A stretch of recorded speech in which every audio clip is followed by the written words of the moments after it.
Bien, bonjour tout le monde. Heureux de vous revoir, disons, une partie de l'Église. Mais je sais que plusieurs sont en ce moment en ligne ce matin, peut-être dans leur salon ou peut-être un autre endroit, mais je suis heureux d'être ici ce matin quand même. Ça fait presque un an que je ne suis pas venu. Et en fait, je voulais premièrement vous remercier. L'Église de Saint-Hubert a été une bénédiction dans ma vie personnelle, autant par le ministère que j'ai pu faire, mais par les dividendes. Puis le Saint aussi m'a... Dieu nous travaille, hein, Dieu nous façonne aussi à travers du ministère avec les défis qu'il y avait aussi. Alors ce matin, Pasteur Alexandre m'a invité à venir apporter un message qui semble être dans une série déjà que vous avez, c'est sur Faire des disciples. Alors, mais juste avant, merci pour les cartes aussi que vous m'avez données. Vous m'avez donné des cartes que j'ai reçues plus tard et j'ai lu ça. Écoutez, j'étais vraiment ému. Merci pour les mots. J'ai lu chacun des mots que vous m'avez donnés. Ça fait déjà longtemps, mais je tenais à vous remercier personnellement ce matin pour le cadeau aussi que vous nous avez offert à moi et mon épouse Julie. Alors, vraiment, c'est vraiment un privilège pour moi d'être ici ce matin et de partager la parole de Dieu dans cette série-là sur un sujet qui, je pense, est un des sujets les plus importants, qui est de faire des disciples, le mandat que le Seigneur Jésus nous a donné. Alors, ce matin, on va voir un aspect, un angle de ce sujet-là, justement sur faire des disciples. Mais j'aimerais commencer peut-être avec une question ce matin pour toi. Si je te poserais la question, de quoi tu ne peux pas te passer dans la vie? Est-ce qu'il y a quelque chose, la première chose qui te vient à la pensée, y a-t-il une chose que tu dis, moi, je ne peux plus me passer de ça? Pense-y bien. Alors, certains vont dire, moi, ma femme, mon mari. D'autres vont dire, moi, mon temps avec le Seigneur le matin, ça, là, je ne suis plus capable de me passer de ça. Certains vont dire, mon café. Mais les jeunes vont peut-être dire, mon cellulaire. Sérieux, enlever un cellulaire d'un jeune, je nomme pas l'âge, et je pense qu'on a une crise pour longtemps. Alors, c'est un défi, mais on en a besoin, c'est vrai. Mais je vais te poser une question encore un peu plus loin ce matin. De quoi tu ne pourrais pas te passer lorsque tu souffres?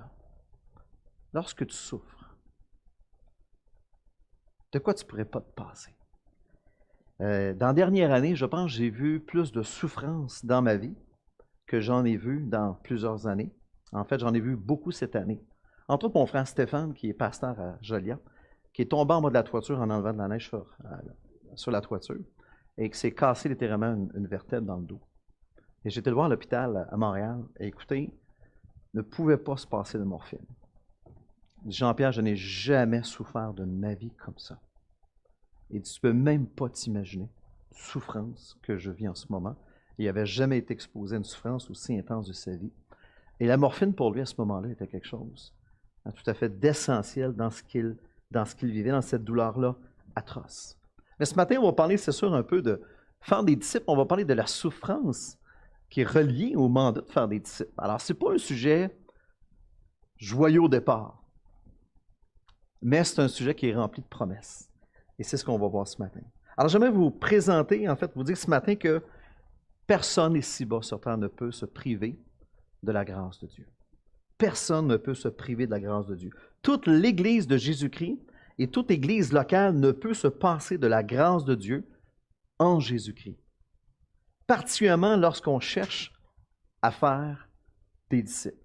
On peut faire une distinction entre les souffrances normales de la vie et les souffrances qui sont reliées au mandat de faire des disciples. Et on va toucher à ça un peu ce matin. Et si j'aurais à résumer un peu le message ce matin, alors je le dirais comme ceci, par Jésus-Christ, nous sommes la communauté de Dieu, du Dieu plutôt de toute grâce, qui nous a pris en charge jusque dans la gloire éternelle. Alors ce matin, c'est à travers de l'apôtre Pierre, justement, qu'on va voir dans sa conclusion. On va aller dans la conclusion d'une lettre du livre de Pierre, qui lui, à ce moment-là, est énormément préoccupé par les chrétiens qui subissent des épreuves. Il voit les souffrances, il voit les épreuves diverses et même intenses, parce qu'à ce moment-là, le christianisme n'est plus reçu dans la culture. Et on voit ça au chapitre 4, verset 4. On voit que les gens, déjà là, persécutent les chrétiens. Et en plus, Néron en rajoute en les accusant d'avoir mis le feu à Rome. Alors à ce moment-là, ça va vraiment pas bien. Alors c'est une période très difficile où est-ce que les chrétiens vivent des choses difficiles et les persécutions deviendront intenses au point que Pierre anticipe en fait le pire. Le pire pour les chrétiens. Et je pense qu'aujourd'hui, c'est un peu la même chose. Alors ce matin, je vois en fait, j'ai vu la semaine dernière qu'on voit que chez les chrétiens, dans le monde, c'est le groupe religieux le plus persécuté en ce moment sur la planète. Alors je ne sais pas si vous avez lu ça, mais on voit ça en ce moment. L'étau se referme tranquillement et sournoisement sur l'Église de Jésus-Christ partout dans le monde où la haine pour les chrétiens se manifeste vraiment de plus en plus.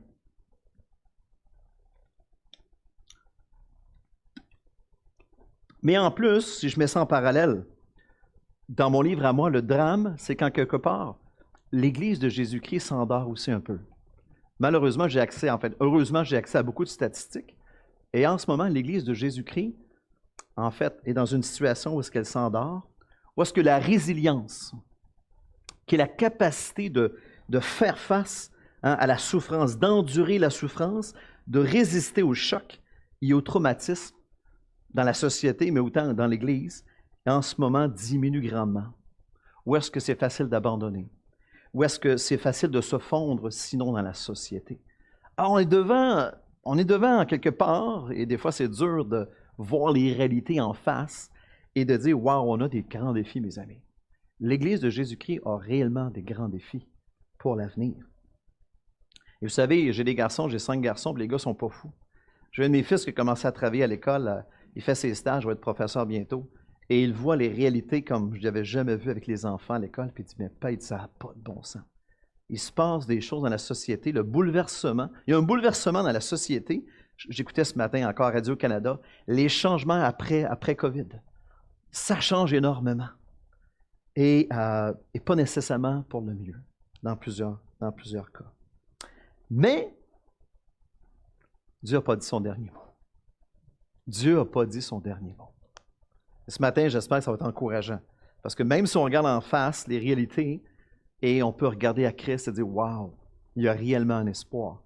Il y a quelqu'un qui est là qui peut faire vraiment la différence. » Et justement, dans la première épître de Pierre, on va pouvoir découvrir justement combien la grâce de Dieu, elle est cruciale pour l'Église de Jésus-Christ. Plus que jamais. Mais en fait, elle l'a toujours été, mais je pense qu'on n'était peut-être pas aussi conscient. Et on va voir ce matin qu'elle va être cruciale pour l'Église, qui est sujette en fait au bombardement et même aux crises internes en ce moment. Et c'est pour ça qu'on doit vraiment comprendre qui est ce Dieu de grâce. Dans la lettre de 1 Pierre, le mot « grâce » revient à 9 fois, à 9 reprises. Et Pierre, justement, il veut vraiment, quand il écrit cette lettre-là, il veut vraiment les ramener à la grâce de Dieu.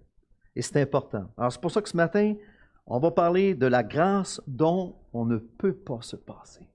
Prions ensemble. Tendre Père, lorsqu'on regarde à toi, Seigneur, on voit ton amour, on voit ta justice aussi, mais on voit aussi ta grâce. Et ce matin, Seigneur, nous voulons saisir, je crois plus que jamais, de comprendre toutes les dimensions de la grâce dans tous les aspects de nos vies, mais particulièrement, Seigneur, dans ce mandat que tu nous as donné de faire des disciples. Seigneur, nous avons besoin de saisir, Seigneur, ces choses-là ce matin, pour, oui, affronter le quotidien, mais particulièrement, Seigneur, pour accomplir ce mandat-là de faire des disciples, qui ne nous est pas donné si facilement de faire. Alors, Seigneur, nous comptons sur toi pour que tu puisses nous parler ce matin, nous encourager à travers ce texte-là. Sois béni. Amen. Alors, je vous invite à tourner avec moi. Je pense que le texte va apparaître à l'écran. Alors, dans 1 Pierre, chapitre 5, et on va aller du verset 5, chapitre 5, versets 8 à 11. Alors, le texte nous dit « Soyez sobres, veillez, votre adversaire, le diable, rôde comme un lion rugissant, cherchant qui il dévorera. Résistez-lui, avec une foi ferme, sachant que les mêmes souffrances sont imposées à vos frères dans le monde. Le Dieu de toute grâce, qui vous a appelés en Jésus-Christ à sa gloire éternelle, après que vous aurez souffert un peu de temps, vous perfectionnera lui-même, vous affermira, vous fortifiera, vous rendra inébranlable. À lui soit la puissance au siècle des siècles. Amen. Alors ce matin, on va approfondir ce texte-là, puis juste se rappeler un peu le contexte, le but de la lettre de Pierre. Alors, vous savez, quand un auteur écrit une lettre, puis quand on écrit une lettre, on a toujours un but. Et Pierre, ici, il veut vraiment que les croyants soient fortifiés dans leur foi. D'ailleurs, l'apôtre Paul fait souvent pareil. L'Apocalypse a été écrit pour fortifier la foi des croyants, parce que les croyants sont mis à l'épreuve. Alors, les auteurs du Nouveau Testament, souvent, beaucoup de textes, est là pour encourager. Jésus lui-même, à ses disciples, constamment, est en train de les encourager. Prenez courage, j'ai vaincu le monde. Alors, le découragement, le relâchement est si facile chez l'homme. Alors, Pierre écrit pour justement que les croyants n'abandonnent pas sous la pression de choisir le flot, de suivre le flot du monde parce que c'est trop dur. Ou bien parce qu'on a peur de s'afficher pour rendre témoignage dans le monde malgré la souffrance. Ou encore, peut-être qu'on peut glisser dans le scepticisme. J'entends souvent des commentaires, même dans le peuple de Dieu, de toutes sortes de commentaires, des commentaires sceptiques, le cynisme qui peut prendre la place, le désillusionnement, l'amertume, la tendance à s'isoler, à se déconnecter même de l'Église locale, de s'égarer. Et c'est si facile encore dans cette période-là. Alors pour toi, qu'est-ce qui se passe quand toi tu souffres? Qu'est-ce qui se passe quand toi tu souffres? Comment on peut réagir lorsqu'on souffre, particulièrement pour l'Évangile? Pour vivre comme un disciple de Jésus qui cherche à aider d'autres à suivre Jésus. Il y a toute une autre souffrance qui va avec ça. Et le texte de ce matin, je vais justement en quelque sorte, dans la conclusion de la lettre, ça va nous rappeler son but, qui est d'encourager les chrétiens, de les assurer qu'ils vont dans la bonne direction. Et que la grâce qu'ils ont reçue, malgré la fournaise au milieu d'eux, est la grâce véritable, celle que vous êtes attachés. Alors Pierre va vouloir leur dire, la grâce que vous avez reçue, c'est la bonne. Ne doutez pas de cette grâce-là. Restez attachés à cette grâce-là. En apparence, ça paraît faible, mais c'est la bonne. Ne lâchez pas. Vous êtes vraiment attachés à la véritable grâce en Jésus-Christ. Maintenant, comment on doit considérer justement la grâce de Dieu au travers des souffrances reliées au mandat de faire des disciples de Jésus? Et je crois qu'ici, Pierre va vouloir répondre à cette question-là, parce que l'enjeu, c'est constamment le témoignage de l'Église de Jésus-Christ. C'est l'enjeu constant. Alors, la première chose qu'on va voir ce matin, c'est que Dieu permet la souffrance et laisse le diable rôder dans le monde. Dieu permet la souffrance et laisse le diable rôder dans le monde. 1 Pierre 5, 8 à 9 qu'on a lu tout à l'heure. Alors, encore une fois, c'est la fin de la lettre de Pierre. Et Pierre, il termine sa lettre en rappelant que dans les périodes, et ça c'est vraiment important, ce que j'aimerais toucher le premier point, dans les périodes de grande souffrance pour l'Évangile, il faut redoubler de vigilance parce que c'est là que le diable en profite. Dans les périodes de souffrance pour l'Évangile, il faut redoubler de vigilance parce que c'est là que le diable en profite beaucoup. Vous savez, la Bible elle nous présente une vision d'un monde invisible où un Dieu juste et un Dieu rempli d'amour règne et contrôle parfaitement l'univers. Mais Dieu n'est pas seul. Elle parle aussi d'un être, le diable, qui est un ennemi redoutable, qui cherche uniquement une chose, détruire. Tout ce que le diable essaie de faire, c'est de détruire. Peut-être que tu te poses la question, le diable, voyons donc, c'est de l'histoire, ça, là. Ça n'a pas d'allure. Non, la parole de Dieu parle autant de Dieu, mais du diable aussi. Et la Bible dit qu'il se promène dans le monde avec son armée d'anges déchus et qui calomnie, qui accuse, et tente de faire le mal pour tout détruire. Il y a une seule intention, c'est de te détruire. Mais particulièrement, il veut détruire les enfants de Dieu. Les enfants de Dieu.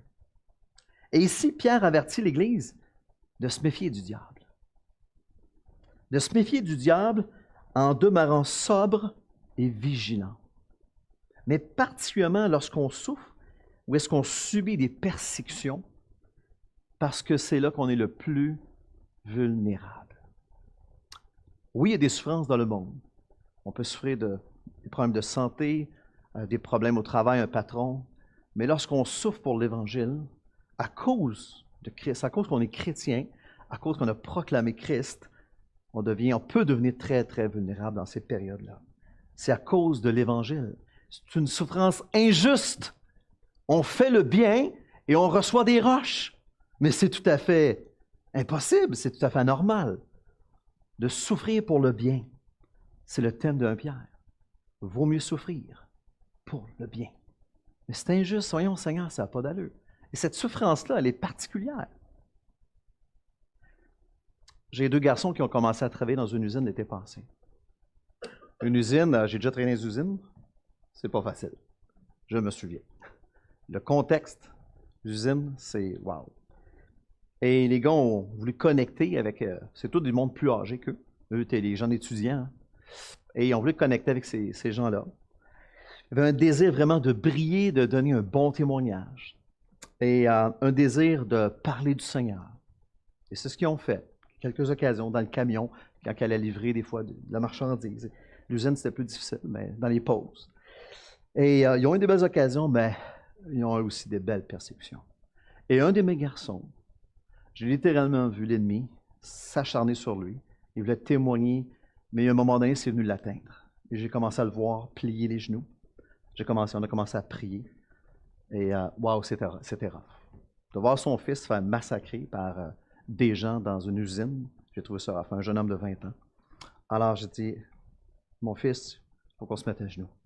Le diable est en train de vouloir te détruire. Alors, par la grâce de Dieu, il y a eu un bon témoignage. Là, les gars ont quitté pour aller aux études. Mais par la grâce de Dieu, mais ça n'a pas été facile. Souffrir pour le nom de Jésus, c'est pas si facile que ça. Et le diable vient réellement vouloir justement nous faire plier les genoux. Est-ce que vous connaissez les tactiques de chasse des animaux? Vous savez, vous avez déjà exploré ça un petit peu. Comment les animaux ont différentes tactiques de chasse. Et dans le règne animal, il y a tellement de diversité de techniques de chasse, mais celle du lion est très simple. Hein, c'est trouver la proie la plus facile, la plus vulnérable et la séparer du troupeau pour la dévorer. C'est une technique très simple. Et ses proies préférées, hein, c'est les plus jeunes, les plus lentes, les plus malades ou les plus faibles. Et le diable rôde et rugit pour paralyser. Et c'est ce qu'il fait. Et il sépare et il dévore les croyants les plus vulnérables. Et il n'en manque pas. L'ennemi est là et veut détruire les enfants de Dieu et bien entendu l'œuvre de Dieu. Surtout ceux qui cherchent à faire des disciples. Particulièrement ceux qui cherchent à faire des disciples. Fait que c'est ça notre défi. En période de crise, de souffrance ou de trouble, lorsqu'on se sent faible, lorsqu'on se sent confus, impuissant ou en douleur, on peut avoir la tendance de s'isoler des croyants. J'ai remarqué la tendance, et je vous propose ceci, ce que j'ai remarqué et moi-même vécu dans ma vie. Lorsqu'on souffre, et qu'on souffre particulièrement pour l'Évangile, voici la tendance qu'on a. On s'isole des croyants. C'est la première chose qu'on fait. On a mal et on s'isole des croyants. Ensuite, on focus sur nos problèmes. On vient focuser sur nos problèmes. Ensuite, troisièmement, on oublie de se méfier du diable. Ça, on dirait que moi, en tout cas, moi, c'est comme si je l'oublie complètement.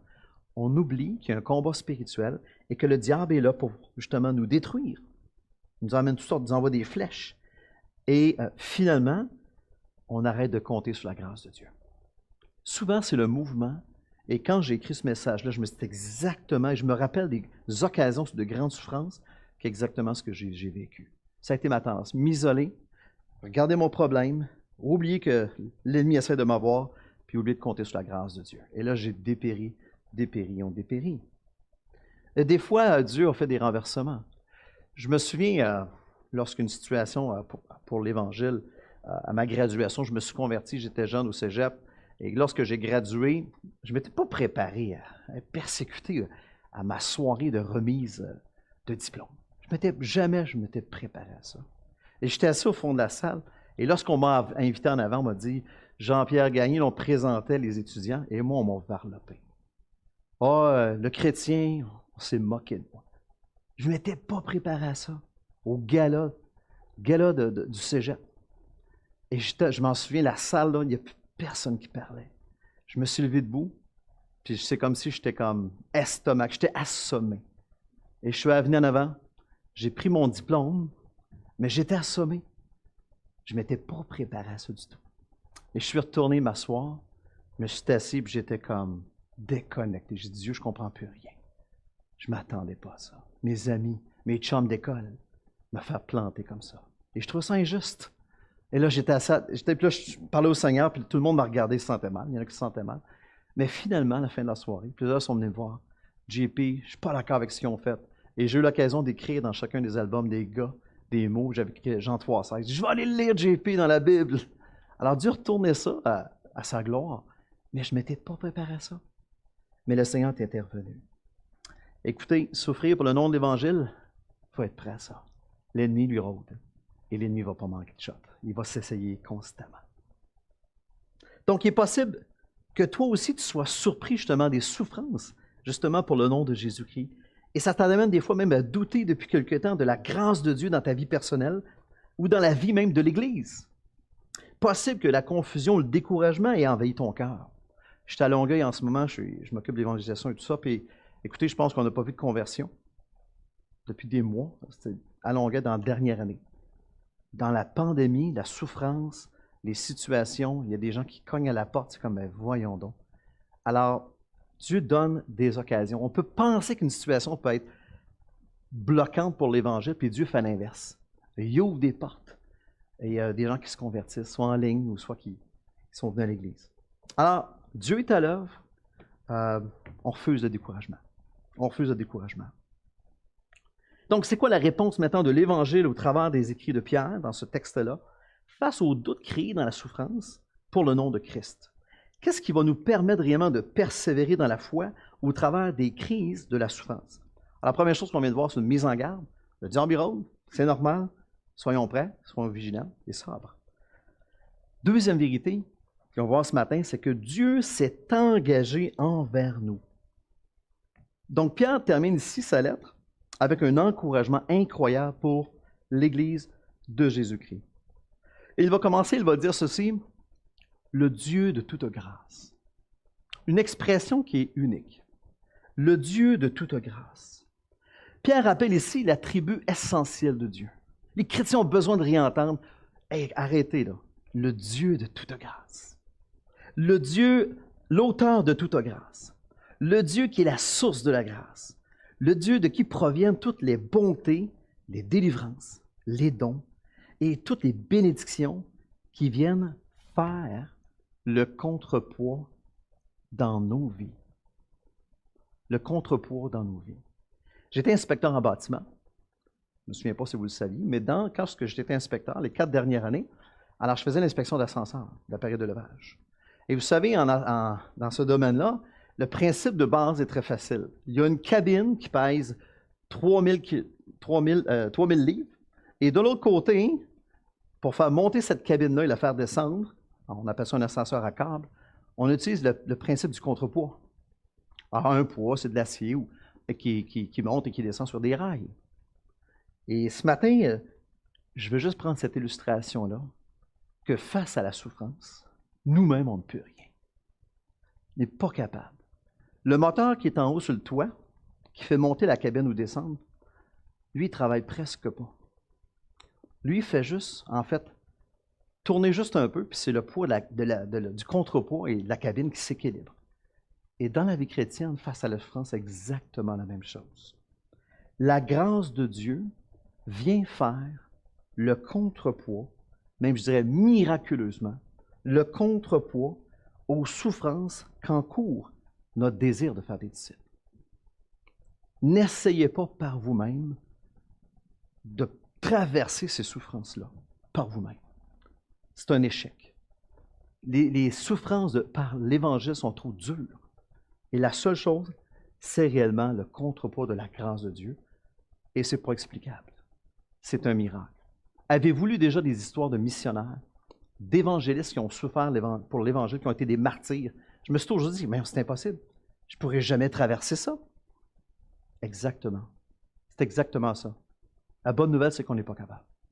Mais que la grâce de Dieu vient faire le contrepoids pour subir ces injustices-là, ces persécutions-là.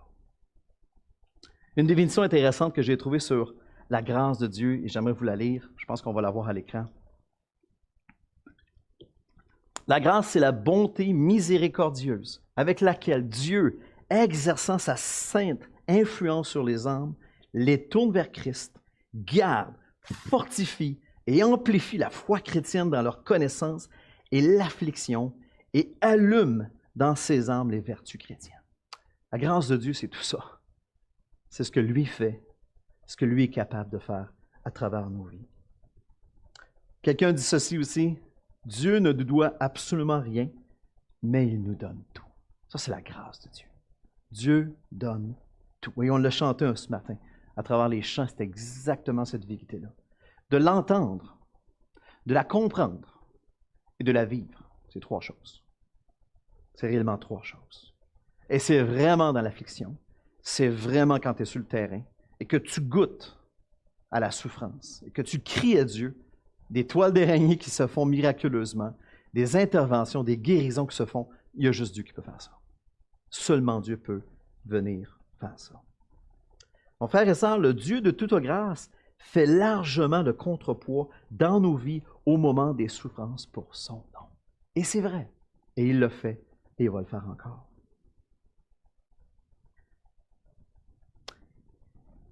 J'ai vécu un temps de crise moi-même dans ma vie personnelle. Je me souviendrai peut-être quelques années à écouter, recroqueviller, je ne sais pas si ça vous est déjà arrivé, vous, de vivre un moment de souffrance, soit pour l'Évangile, ou des fois c'est dans l'Église aussi pour l'Évangile, parce qu'on a le mandat de faire des disciples dans l'Église. Et un moment où est-ce que c'est noir, où est-ce que tu es découragé, où est-ce que tu es abattu. Ça vous est déjà arrivé? Et vous savez, quand ça arrive, là, c'est très noir. J'ai besoin d'avoir la réalisation de la croix. J'ai besoin de voir la croix. J'ai besoin de revenir à la croix. Et l'ennemi est en train de m'avoir et est en train de m'emmener vraiment dans le fond de la piscine, si on peut dire. Mais Christ est réellement celui. En fait, Christ est notre contrepoids.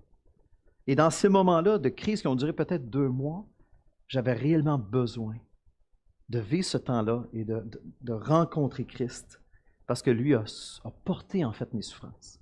Et ces souffrances injustes-là que je vivais, puis j'arrêtais pas justement, j'étais centré sur ma souffrance et sur moi-même, mais j'oubliais que Christ a porté à la croix mes souffrances. Christ a porté mon péché, mais Christ aussi a porté mes souffrances pour me donner la guérison.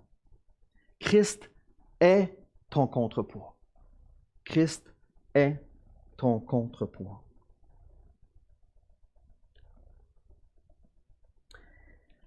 Maintenant, le prochain point, c'est que Dieu, le Dieu de toute grâce, nous a appelés à sa gloire en Jésus-Christ. Donc, le Dieu de toute grâce, maintenant, le texte nous dit qu'il nous a appelés à sa gloire en Jésus-Christ. Pourquoi Pierre amène cette dimension-là aux disciples qui vivaient ces moments-là? Pierre nous dit que Dieu, au travers de son appel efficace au salut, il s'est engagé envers nous, en Jésus-Christ, c'est-à-dire dans l'union avec le Christ. Il s'est engagé envers nous à travers l'union de Jésus-Christ. L'engagement. L'engagement est aujourd'hui probablement la chose qui est le plus à la dérive en ce moment, c'est l'engagement. Le monde nous pousse à nous désengager, puis à ne pas être responsable d'absolument rien. Et si vous êtes moindrement connecté aux nouvelles générations, c'est encore pire. Alors, les employeurs, trouver des gens engagés et fidèles, c'est très difficile aujourd'hui. On ne veut plus en fait s'engager à rien. Je ne sais pas si vous avez vécu des moments aussi dans vos vies, des moments d'abandon. Parce que vous-même, vous avez été abandonné. Vous avez été largué peut-être comme une épave dans la mer. Ça vous est déjà arrivé? Mais l'Évangile de la grâce de Dieu, au travers de l'œuvre de Jésus-Christ, met justement en valeur combien Dieu s'est engagé vers nous. Des fois, on me dit, Jean-Pierre, comment est-ce que tu penses que Dieu s'est réellement engagé envers moi personnellement? C'est la croix. Dieu démontre son engagement envers toi, envers chacun de nous, à travers la croix. Combien il a pris en charge lui-même ses enfants qu'il aime, tant par la puissance de Christ. Et par Jésus, l'engagement de Dieu envers nous est effectif. Il est possible. Et la croix de Jésus démontre justement la signature du contrat de Dieu. Dieu a signé. Il a dit, je m'engage, regarde Christ. Dieu s'est engagé.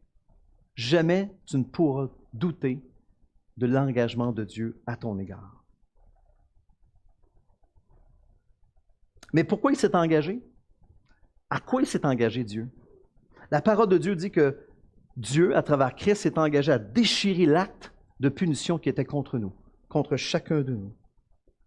Il s'est aussi engagé à assurer sa présence à tous les jours dans ta vie, mais particulièrement lorsque son Église est en mission. Il cherche à faire des disciples.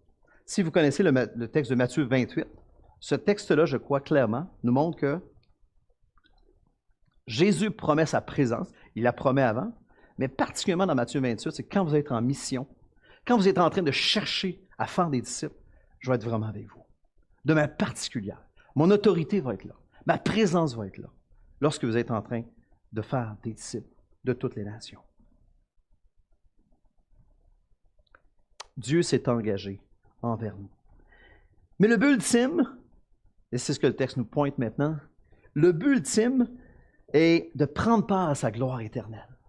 Et Pierre veut ramener ça. De la même manière qu'il t'a appelé au salut, que tu vis sa présence quotidienne en faisant des disciples, et de la même manière, voici vers où est-ce qu'il veut t'emmener.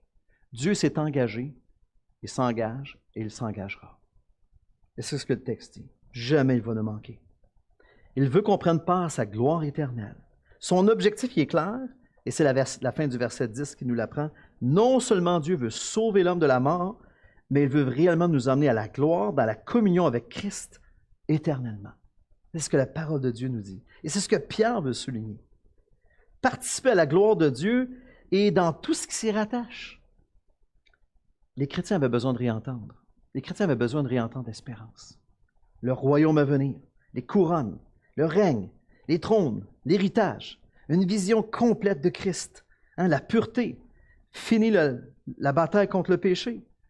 Les croyants ont besoin de se rappeler, dans ces moments-là de souffrance, ce qui nous attend. Quelle est la fin de l'histoire? Quelle est la conclusion de l'histoire? Je ne sais pas si vous, quand vous lisez des livres, souvent il y en a qui vont prendre un livre, ils vont aimer, ils vont commencer par la fin, ils vont regarder la conclusion au départ, et là ensuite ils vont commencer le livre. Mais la fin de l'histoire de la Bible, de la parole de Dieu, elle est bonne, ça finit bien. Christ triomphe, revient, emmène son Église éternellement pour être avec lui. Alors ce matin, si tu écoutes et tu ne connais pas ces choses-là, tu as l'occasion réellement de considérer la perspective de Dieu, la vision du monde, qu'une vision du monde chrétienne est valable et a une portée éternelle, et non pas juste temporelle. Pierre nous montre que le Dieu de toute grâce est là. Il agit envers nous comme, j'aime utiliser le mot ici, là, comme un instructeur. Comme un instructeur qui nous prend en charge pour nous faire triompher avec lui. Et je ne sais pas si vous connaissez des films, je n'ai pas tendance à faire référence à des films, là, mais ici c'était opportun, c'était pertinent. Vous avez déjà écouté plutôt le film Le Choriste, ça vous dit quelque chose? Le Choriste ou un autre qui s'appelle Lean on Me. Et celui-là m'avait particulièrement frappé, c'est l'histoire d'une école que c'est réellement à l'envers, ça n'a pas d'allure, c'est l'anarchie dans cette école-là, c'est n'importe quoi. Et on passe les directeurs un après l'autre. Et on fait venir un homme qui vient prendre la relève comme directeur. Et cet homme-là, finalement, à force de mettre en place des choses, réussit à emmener ces étudiants-là, à redresser, quand quelque part, à emmener ces étudiants-là à réussir et à graduer. Mais c'est rien à comparer de ce que Christ a fait. Christ est venu dans ce monde, il est venu comme l'instructeur, le sauveur, qui est venu dans l'école ténébreuse de ce monde et qui est venu pour faire de nous, justement, des étudiants qui vont un jour graduer. Pas à cause de notre performance, mais à cause qu'il aura performé pour nous. Nous, c'est d'accepter les souffrances du moment présent et de considérer la gloire à venir. Est-ce que tu crois que son appel est efficace? Et c'est vraiment important ici. Est-ce que tu crois que cet appel-là qui a débuté à ta conversion, qui se poursuit présentement, hein, en faisant face à la souffrance, à vouloir faire des disciples, à vouloir se donner, et qu'un jour, justement, lorsqu'on va rentrer dans la maison de gloire, la gloire éternelle, est-ce que ça te transporte? Est-ce que c'est quelque chose qui roule dans ton cœur? C'est ce que Pierre veut nous dire ce matin. Ça devrait animer nos cœurs pour justement faire face à ce défi-là qu'on a de souffrir pour l'Évangile. Paul va dire à Timothée, « Combat le bon combat avec moi. » Timothée, et on sait que c'était dans la 2e épître, Paul, il commence à être plus fragile, il sait que la fin s'en vient. Hein, Timothée, combat le bon combat de la foi. Peut-être ce matin, si tu n'es peut-être pas chrétien, peut-être que tu te positionnes là-dessus. Qu'est-ce que ce message-là peut dire pour toi? Juste te dire une chose, mon ami, que Dieu ne t'a pas laissé dans le néant, que Dieu est prêt à te prendre en charge. Et il le fait à travers Christ. Et son désir, c'est qu'il devienne ton Père. Et Dieu veut faire cela. Et il est prêt, il t'invite de venir à la croix, repentant et plaçant toute ta confiance en Jésus-Christ seul. Jésus est là pour toi.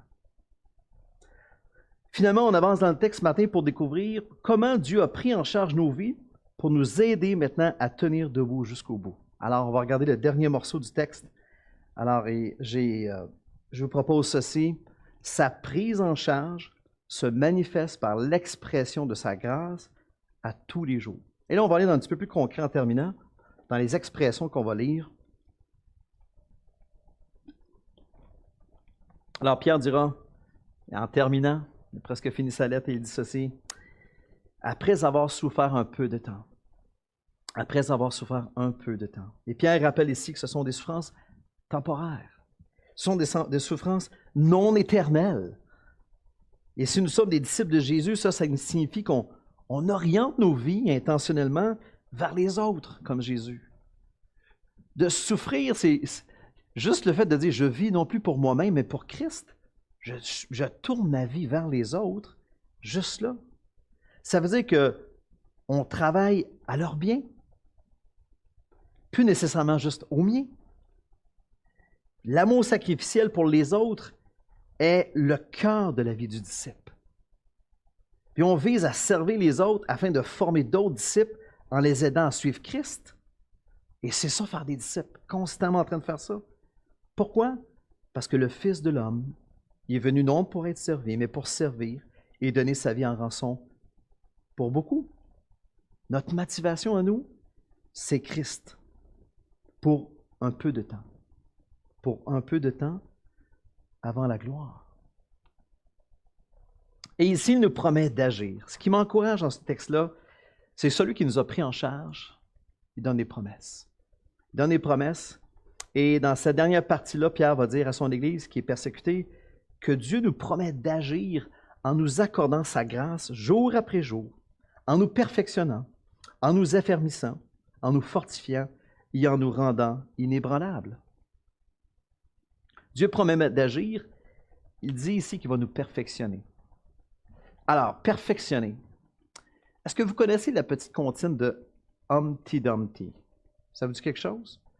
C'est une des comptines les plus bizarres que j'ai jamais réussi à la comprendre. L'histoire raconte que c'est une créature en forme d'œuf avec des petits bras, des petites jambes, puis il a le visage peinturé. Et là, l'histoire raconte qu'il tombe d'un mur, en bas d'un mur, et se brise en 1000 morceaux, impossible à recoller. L'histoire finit là. J'ai jamais compris. J'étais petit, je me rappelle cette histoire-là, je ne la comprenais pas. Humpty Dumpty. Je ne sais pas si l'un va continuer cette histoire-là un jour, mais la bonne nouvelle, c'est qu'en Christ il dit, moi, je vais te perfectionner.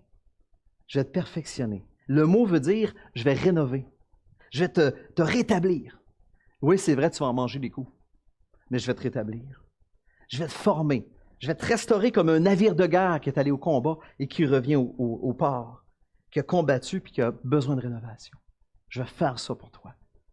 C'est le sens du terme perfectionner. Je vais enlever les matériaux maganés et je vais te remettre à neuf. Dieu il dit ça, il te promet ça.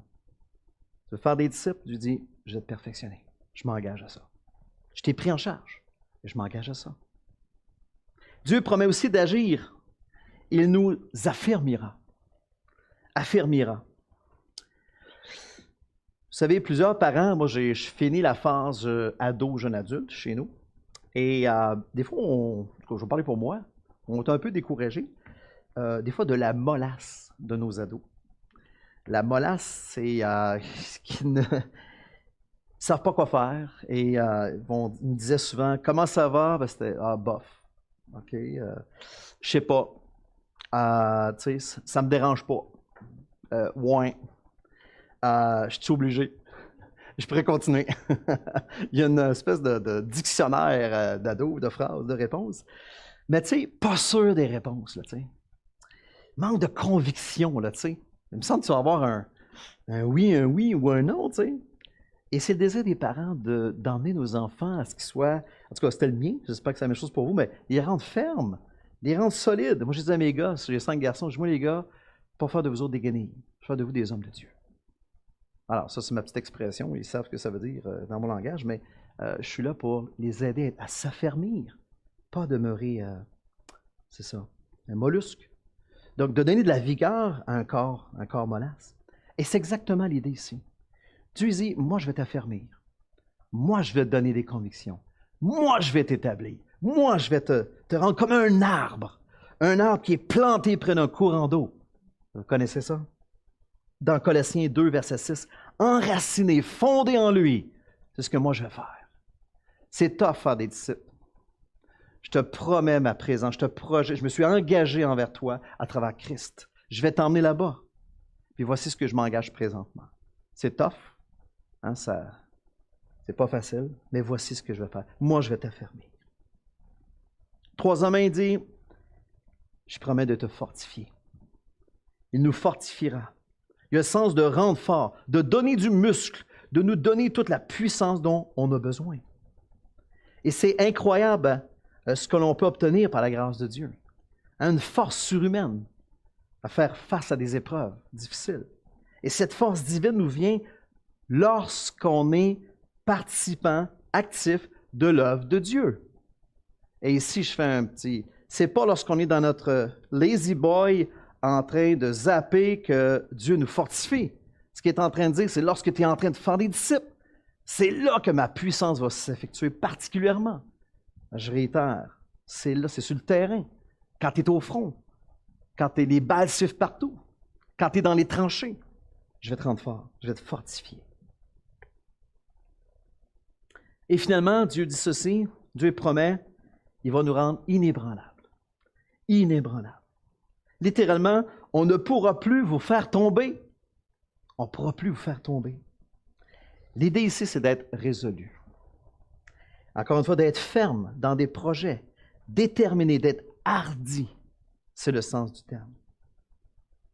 Ça fait penser un peu à toujours été impressionné par ceux qui sont capables de se tenir sur un cheval dans les étriers, puis quand ça part au galop. J'ai toujours de la misère avec ça. J'ai dit, comment ils font, eux autres? Moi, je branle là-dessus. Puis je pensais justement, les cavaliers mongols qui excellaient dans l'art, justement, mais sans mettre les mains au guide, mais être capable en plus de tirer des flèches. C'est un peu l'idée ici, c'est un peu l'image. Qu'en Jésus-Christ, on peut vivre de manière résolue et capable de faire face. Capable de faire face sans tomber. Donc ce matin, grand défi. L'Église a des grands défis, c'est vrai. L'Église a une mission qui est de faire des disciples. S'investir dans la vie des autres. Faire du bien aux autres. Leur faire découvrir Christ. Quel mandat pas facile aujourd'hui. Puis en plus, la pandémie, ah non, Dieu en réserve tellement de choses pour nous, tellement de bénédictions. Il nous promet toutes ces choses-là. Il nous promet d'être avec nous, de nous perfectionner, de nous affermir, de nous fortifier, de nous rendre inébranlables. Dieu s'est engagé envers toi. Il le dit. Et on peut croire ce matin qu'être un disciple de Jésus-Christ ne débute pas par quelque chose que nous faisons, premièrement, mais parce que ce que Christ a déjà fait et ce qu'il fera à travers de nous. Écoutez, la parole de Dieu est vivante, est efficace. On a besoin de se coller à ce que Dieu nous dit dans ce mandat-là de faire des disciples qui n'est pas facile, encore, et je crois qu'il va être de moins en moins facile. Je ne suis pas en train de dire que je suis un prophète ici ce matin, mais je regarde les éléments, je discute avec beaucoup de monde à l'association, à Sambec, dans les églises, dans d'autres familles d'églises. On s'en va vers des périodes plus. L'étau se referme et l'Église a besoin d'être préparée. Sommes-nous prêts? Et le verset 11 à la fin, on peut quand même dire ensemble, à lui soit la puissance au siècle des siècles. Amen. Prions ensemble. Tendre Père, c'est tout un encouragement de pouvoir, de se savoir pris en charge par toi, de savoir que tu as en réserve, Seigneur, ces promesses. Seigneur, s'il n'y aura pas ces promesses-là, s'il n'y aura pas cette destinée-là éternelle avec toi, ça sera impossible, Seigneur, de vouloir penser même à faire des disciples, à renoncer à sa vie, puis de la consacrer à servir les autres, à ce qu'ils puissent découvrir Christ. Est-ce que chacun puisse être enraciné en Christ et arrive même à se multiplier, à se reproduire? Ça serait absolument impossible.